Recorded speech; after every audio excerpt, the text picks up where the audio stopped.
Hallo liebe Modellbahnerinnen und Modellbahner, mein Name ist Daniel, ich bin von spurendteile.de und ich glaube, ich bin verliebt. Und zwar habe ich euch ja schon angekündigt, dass wir immer mehr und mehr Rollmaterial jetzt aufnehmen und wir nehmen jetzt natürlich immer ein bisschen die Exoten auf und verliebt bin ich in diese kleine putzige Dampfspeicherlok von Lilliput, um die es auch heute geht. Die Dampfspeicherlok ist ein ziemlicher Exot in Spur N auf jeden Fall. Sie ist außergewöhnlich, aber sie ist wahnsinnig niedlich. Sie ist 6 Jahre hat es gedauert von der Ankündigung bis zur Marktreife von Lilliput. Man muss sagen, das war gut, dass sie sich die Zeit genommen haben, weil es ist ein sehr wunderbares Modell geworden. Ihr kennt vielleicht die BR 65, 56, jetzt habe ich das vergessen. Ist egal, ja, ihr wisst, was ich meine. Die andere Dampflok von Lilliput, die war ja technisch, naja, nicht so ideal. Die wurde ja dann komplett zurückgerufen und aus diesen Fehlern, glaube ich, hat man sehr gut gelernt, weil das Modell ist technisch wirklich einwandfrei und es ist echt niedlich. Aktuell gibt es in 3 Farbvarianten.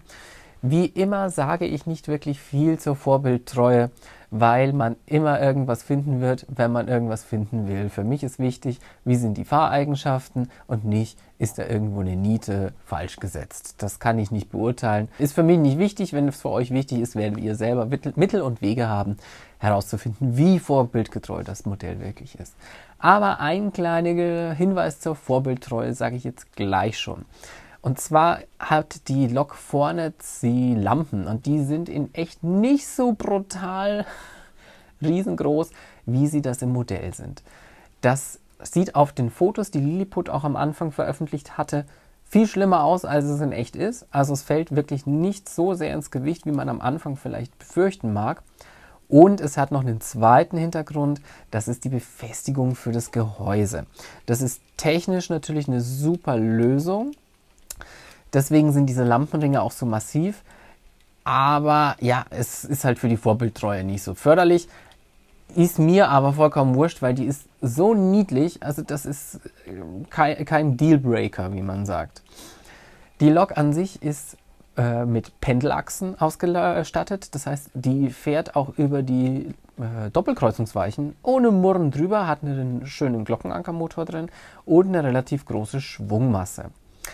Sie zieht ein bisschen was weg, weil sie ein ziemliches Eigengewicht hat aber keine Haftreifen.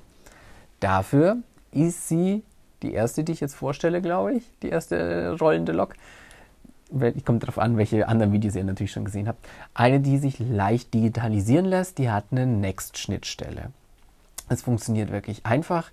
Ihr müsst einfach nur auf der Unterseite 2 Schrauben lösen und dann könnt ihr ohne Nackeln und Ruckeln das Gehäuse einfach noch hinten oben abziehen.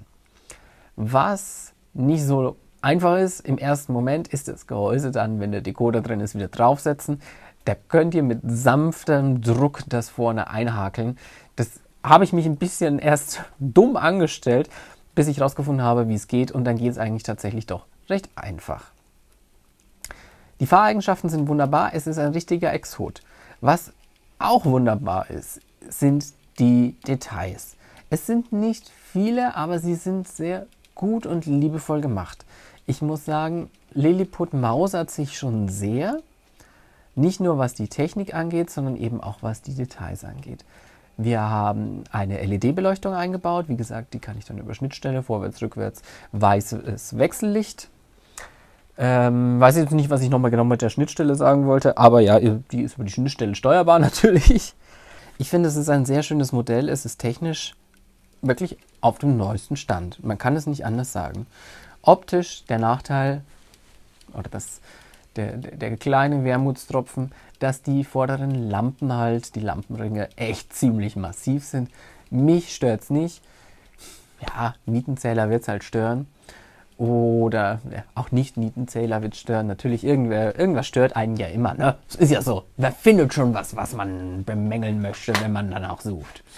Ich finde, es ist ein wunderbares Modell. Es ist technisch einwandfrei. Es ist optisch sehr schön. Und ich kann es euch eigentlich nur ans Herz legen, wenn das natürlich in euer Sammelgebiet oder in euer Fahrgebiet passt. Weil ich muss auch sagen, es ist ja so ein Exot.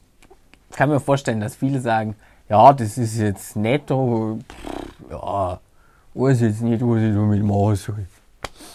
Und wehe, jetzt beschwert sich nochmal einer, wenn ich Bayerisch rede. Das ist halt meine Mundart. Vor allem, wenn der Mensch am Telefon anruft und sagt, ja, ich finde es auch voll scheiße, wenn sie Bayerisch reden. Ja, danke. Ich glaube, das schneide ich raus. Also wenn euch das Modell von Lilliput gefällt, würde ich mich natürlich freuen, wenn ihr bei mir im Shop vorbeischaut und das auch bei mir kauft und nicht nur die Produktvideos bei mir anschaut. Und dann sage ich Dankeschön für die Aufmerksamkeit und sitze jetzt hier noch ein bisschen und habe Spaß. Tschüss, euer Daniel von spurenteile.de. Achso, ja, ihr könnt ein Abo dalassen, ne?